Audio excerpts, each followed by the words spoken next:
প্রিয় শিক্ষার্থীবৃন্দ, সবাইকে আজকের এই সুন্দর দিনে শুভেচ্ছা জানাই এবং অনলাইন ক্লাসের পক্ষ থেকে সুস্বাগত। আজ তোমাদের সাথে গদ্য বিষয় নিয়ে আলোচনা করব।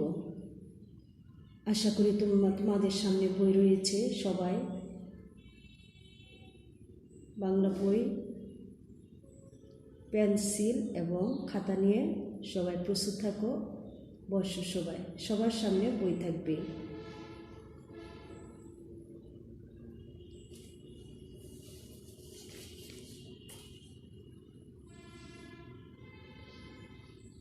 আমরা আজকে যে বিষয়টা নিয়ে, যে গদ্যাংশটা নিয়ে আলোচনা করব সেটার নাম হলো শিক্ষা ও মনুষ্যত্ব। তাহলে গদ্যাংশ বিষয় সম্পর্কে আলোচনা করার পূর্বে এই প্রবন্ধটা যিনি লিখেছেন তার সম্পর্কে আমরা একটু পরিচিতি লাভ করি। শিক্ষা ও মনুষ্যত্ব প্রবন্ধটি লিখেছেন মোতাহের হোসেন চৌধুরী। মোতাহের হোসেন চৌধুরীর জন্ম হয়েছে কুমিল্লা জেলায়। তিনি তার কর্মজীবনে পড়াশোনা শেষে তিনি কর্মজীবনে প্রবেশ করেছেন এবং তার জীবনে তিনি বাংলা ভাষা এবং সাহিত্যের অধ্যাপক ছিলেন। একজন সংস্কৃতিবান এবং মার্জিত রুচিসম্পন্ন ব্যক্তি হিসাবেও তিনি বিখ্যাত ব্যক্তি ছিলেন। তিনি অনেক গদ্য প্রবন্ধ রচনা করেছেন, এছাড়াও তিনি অনেক কবিতা লিখেছেন।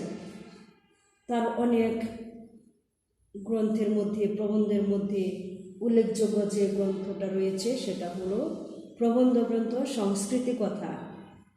এছাড়াও তিনি দুটি গ্রন্থ অনুবাদ করেছেন, যার নাম হয়েছে, একটা হলো সভ্যতা এবং আরেকটা হলো সুর। তিনি মৃত্যুবরণ করেছেন 1956 খ্রিস্টাব্দে 18 সেপ্টেম্বর। শিক্ষা ও মনুষ্যত্ব প্রবন্ধটি মোতাহের হোসেন চৌধুরীর সংস্কৃতি কথা গ্রন্থের মনুষ্যত্বের একটি অংশ রয়েছে, সেখান থেকে কিছু অংশ এটা নেওয়া হয়েছে। এখানে লেখক দেখিয়েছেন মানুষের দুটি সত্তা রয়েছে। সেই দুটি সত্তার মধ্যে একটি হলো জীব সত্তা আর একটি হলো মানব সত্তা বা মনুষ্যত্ব। জীব সত্তার প্রয়োজনে অন্ন বস্ত্রের চিন্তা থেকে মুক্তি এবং শিক্ষার মাধ্যমে মনুষ্যত্বের বিকাশ ঘটে। শিক্ষার ফলে মনুষ্যত্বের স্বাদ পেলে অন্ন বস্ত্রের সমস্যার সমাধান সহজ করা সম্ভব হয়ে ওঠে। শিক্ষার আসল কাজ হলো মূল্যবোধ সৃষ্টি, জ্ঞানদান নয়। জ্ঞান মূল্যবোধ সৃষ্টির একটি উপায় মাত্র।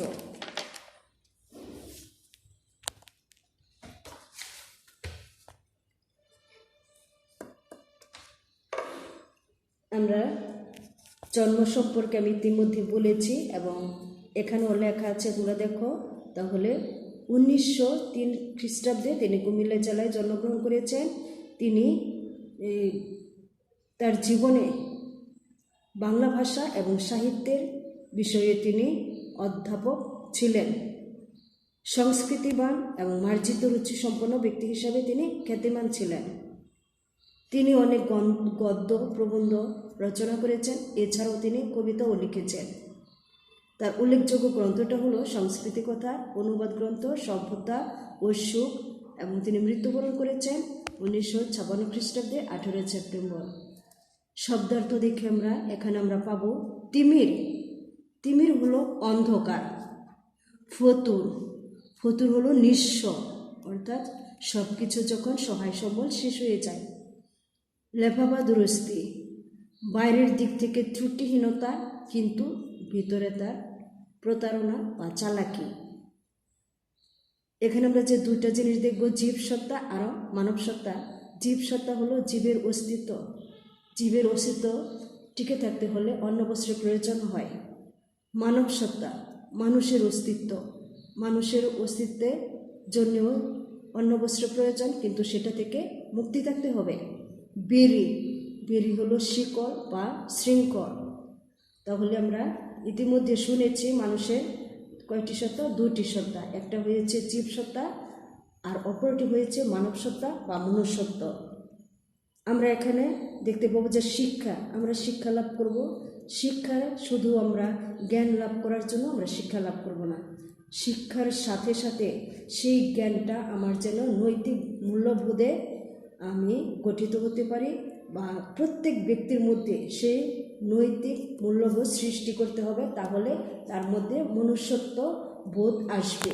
তখন সে ন্যায় অন্যায় সবই বুঝতে পারবে এবং সেভাবে সে কাজ করবে। কারণ জ্ঞান লাভ করতে পারে অনেকে, কিন্তু মূল্যবোধটা অনেকে সেটা তার নিজের জীবনে গ্রহণ করতে পারে না বা সে কাজে লাগাতে পারে না। সবাই শিক্ষিত হতে পারে, জ্ঞানী হতে পারে, কিন্তু মূল্যবোধ সম্পন্ন মানুষ আমরা খুব কমই দেখে থাকি। যে জ্ঞানটাকে সে অন্তর্দৃষ্টি দিয়ে যখন সে দেখে, তার নিজেকে সে দেখতে পারে, তখন সচেতন হয়। জ্ঞান লাভ করার সাথে সাথে নিজেকে সে দেখবে এবং তার সামনে যখন কোনো কিছু আসে, ন্যায় অন্যায় কোনটা তাকে করতে হবে কোনটা করতে হবে না, সেটা তখন সেই জ্ঞানের মাধ্যমে সে বুঝবে এবং তখন তার মধ্যে সেই মূল্যবোধ সৃষ্টি হবে এবং সে ওই নৈতিকতার বিরুদ্ধে যাবে না, কিন্তু যেটা তার করণীয় সে সেটা করবে, আর যেটা করণীয় না সেটা সে করবে না। তাহলে আমরা এখন তোমাদের বইয়ে দেখো,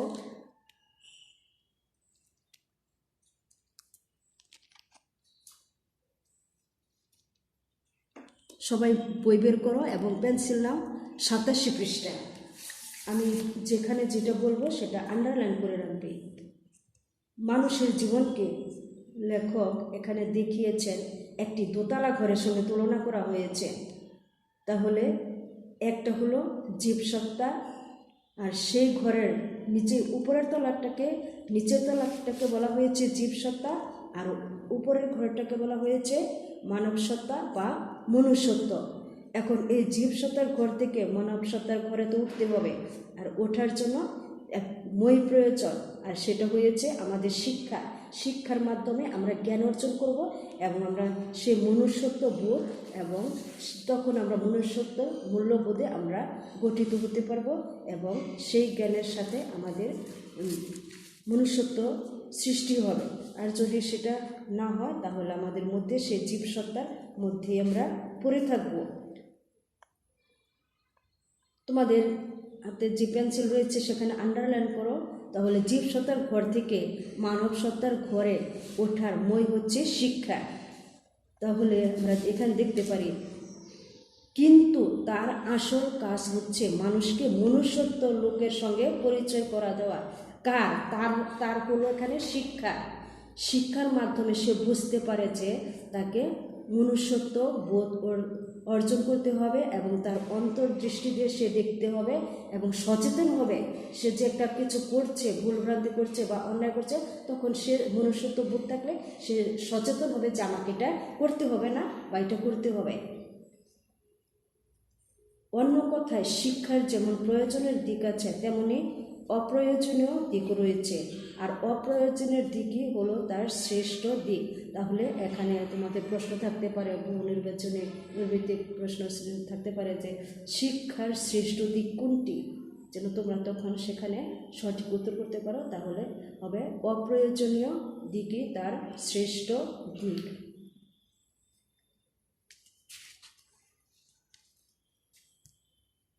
তোমাদের দেখো এর পরের পৃষ্ঠায়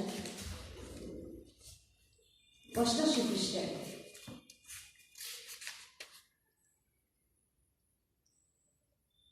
একটু আগে থেকে যাচ্ছে। একটা বড় লক্ষ্যের দিকে দৃষ্টি রেখে অন্য প্রশ্নের সমাধান করা ভালো, নইলে আমাদের বেশি দূর নিয়ে যাবে না। তাই মুক্তির জন্য দুইটা উপায় এখানেও তোমাদের আন্ডারলাইন করতে হবে। মুক্তির জন্য কয়টা উপায়? দুইটা উপায়। আশা করি সবাই সেটা পেয়েছ। এবং একটি হলো অন্য বস্তুর চিন্তা থেকে মানুষকে মুক্তি পেতে হবে, আর দ্বিতীয়টা হলো এই শিক্ষার মাধ্যমে শিক্ষা দীক্ষার দ্বারা মানুষকে মনুষ্যত্বের স্বাদ পেতে হবে এবং সাধনা করতে হবে। সাধনা যদি না করে তাহলে মানুষ এটা পাবে না, তাকে অনেক অনুশীলন করতে হবে। সে মনুষ্যত্ব বোধের জন্য তাকে চেষ্টা করতে হবে, অনবরত চেষ্টা করতে হবে, তাহলে তার মধ্যে সেটা সৃষ্ট হবে, নতুবা সেটা হবে না। এরপরে দেখো আরেকটা কথা, শিক্ষা দীক্ষার দ্বিতীয় প্যারাগ্রাফের মধ্যে পরের প্যারাগ্রাফে শিক্ষা দীক্ষার ফলে সত্যিকার মনুষ্যত্বের ফলে মানুষ উপলব্ধি করতে পারে লোভে পাপে মৃত্যু। কথাটা বলিমাত্র সত্য, ঠিকই। সে যদি শিক্ষার ফলে তার মধ্যে যে মনুষ্যত্বের বোধ জাগে, তখন সে বুঝতে পারবে যে আমি যখন কোনো কিছু দেখে আমার লোভ হয়েছে সেটা আমি করব। কিন্তু যদি সে মনুষ্যত্ব বোধের সে অধিকারী হয়, তাহলে তার জীবসত্তার ঘর থেকে মনুষ্যত্বের ঘরে যখন সে যায়, তখন সে বুঝতে পারবে যে না, এটা আমাকে করতে হবে না, এটা আমার পাপ। তখন সে সেটা বুঝতে পারবে যে এটা ঠিক। এইভাবে তারপরে দেখো তোমাদের ওখানে আরেকটা বিষয় রয়েছে, সেখানে দেখো আন্ডারলাইন করো, লেফাফা দুরস্তি আর শিক্ষা এক কথা নয়। এ কথাটা আমি ব্যাখ্যা করে দিচ্ছি। শিক্ষা, তাহলে লেখক এখানে আমাদের বলতেছে শিক্ষা এবং লেফাফা দুরস্তি এক নয়। শিক্ষা কেবল বাইরের চাকচিক্যের বিষয় বলে নয় বলেই লেফাফা দুরস্তি আর শিক্ষা এক নয়। তিনি এটা বলছেন শিক্ষা, আমরা শিক্ষা লাভ করছি, শিক্ষার ফলে তিনি আগেই বলেছেন শিক্ষার ফলে জ্ঞান অর্জন করে। জ্ঞানটা কিন্তু একটা উপায়, মূল্যবোধ সৃষ্টির একটা হলো উপায়। তাহলে শিক্ষা মানুষের অন্তর্মুখের সৌন্দর্যের সন্ধান করে দেয়, সৃষ্টি করে। শিক্ষার ফলে সে প্রত্যেকে বুঝতে পারবে, তার ভিতরে সে নিজেকে ভালো মতো দেখে সচেতন হয়। তাহলে এভাবে তাকে সে তার মধ্যে যে ভালো গুণগুলি রয়েছে সে সেটা খুঁজে পায়। তাকে কি করতে হবে, ভালো গুণগুলি সে দেখতে পায়। অন্তর্লোক মানে ভিতরের লোক, প্রত্যেক শিক্ষিত ব্যক্তি, এবং তার মধ্যে তখন মূল্যবোধ তৈরি করে সে। এর ফলে সেই ব্যক্তি তখন সচেতন হয়ে ওঠে যে আমাকে এটা করতে হবে না, ওইটা করতে হবে না। যেটা ন্যায় অন্যায় সে তখন সেটা বোঝে, সে অন্যায়টা করবে না। সচেতন ব্যক্তি সেটা সঠিকভাবে পালন করতে পারে। কিন্তু যে অসচেতন সে কিন্তু সেটা করবে না, কারণ তার মধ্যে মূল্যবোধ সৃষ্টি হয়নি। যে ব্যক্তি বাইরের চাকচিক্য এবং ভোগ বিলাসের মোহে অন্তর্লোকের যে সৌন্দর্যটা তার মধ্যে রয়েছে সেটা সে লক্ষ্যই করে না, দেখেও না, বা সচেতন হয় না, এটাকে উপেক্ষা করে, তাকে আমরা কোনোদিন শিক্ষিত বলতে পারবো না। তার অনেক ডিগ্রি থাকতে পারে, শিক্ষিত থাকতে পারে, কিন্তু তার ভিতরে তার ভিতরে যে ভালো কিছু রয়েছে এবং সেটার অনুসারে তাকে কাজ করতে হবে সেটা সে গুরুত্ব দেয় না। কেননা বাইরে অনেক সময় মানুষ অনেক পরিপাটি থাকে, বা সে ওই ফিটফাট থাকে, সে অনেক মানুষ দেখে তাকে বোঝে যে শিক্ষিত, তার আচার আচরণে এমন ভাব থাকে, হাবভাব থাকে, কিন্তু ভিতরে তার সে শূন্যতা রয়েছে, অপূর্ণতা রয়েছে, সে নিজেকে ভালো মতো চিনতে পারেনি। তাই তাকে আমরা ওই ধরনের ব্যক্তিকে তাকে আমরা শিক্ষিত বলতে পারবো না। বরং যে অন্তরে সমৃদ্ধশালী, সেই সদ্গুণগুলির যে চর্চা করে এবং অনুশীলন করে এবং সেটা কাজে লাগে, সেই হলো শিক্ষিত ব্যক্তি। তাই লেখক এখানে বলছেন লেফাফা দুরস্তি আর শিক্ষা এক নয়।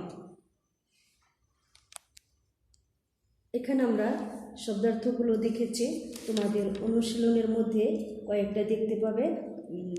কিছু বহু নির্বাচনী প্রশ্ন আছে, যেমন দেখো প্রথমটা, মানুষের অন্ন বস্ত্রের সমস্যা সমাধানের চেষ্টা করতে হবে কোন দিকে লক্ষ্য রেখে। এখানে 4টা অপশন আছে, ক অর্থনৈতিক মুক্তি, খ আত্মিক মুক্তি, চিন্তার স্বাধীনতা, গ এবং ঘ বুদ্ধির স্বাধীনতা।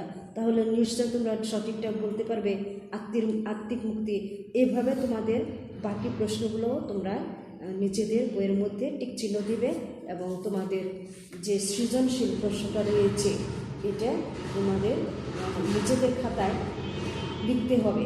4টা প্রশ্নের উত্তরে ক, খ, গ, ঘ এভাবে লিখবে। অনেক সময় আমরা খাতা মূল্যায়ন করতে গিয়ে দেখি তোমরা সঠিকভাবে লিখো না, কটা লিখে গটা লিখো, কিন্তু এটা কিন্তু নিয়ম নাই। তোমাদের প্রথমে জ্ঞানমূলক, অনুধাবন, প্রয়োগ, উচ্চতর ওইভাবে তোমাদের লিখতে হবে। এই ভুলটা কোনোদিন তোমরা করবে না। আর এই প্রবন্ধটি তোমাদের আমি তো মাঝখান থেকে কয়েকটা বিষয় তোমাদের ব্যাখ্যা করে দিয়েছি।